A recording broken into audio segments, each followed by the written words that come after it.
সংসারী জীব আমরা গৃহ কার্য নানা জঞ্জাল এই অতি দুর্গম শৈল বিশাল গৃহ কার্যের মধ্যে এতটাই ব্যস্ত থাকি কি পাঠ আদি ভগবানের নাম সংকীর্তন শ্রবণ করার সময় নেই। কিন্তু আপনারা পরম সৌভাগ্যশালী যে আপনারা প্রত্যেকদিন এসে নিয়ে এখানে শ্রবণ করেন।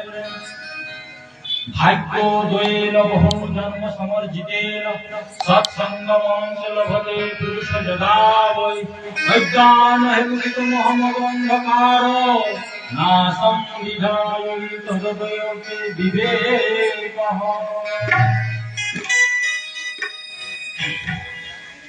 জীব অজানা অবস্থায় পাপ এবং পুণ্য করে নিয়ে থাকে।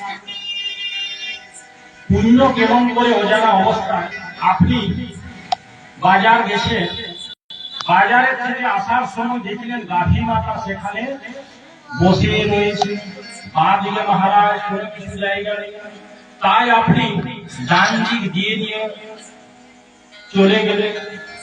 ভগবান মনে করলেন সেই তো আমারই স্বরূপ, তো আপনার এই পুণ্য খাতার মধ্যে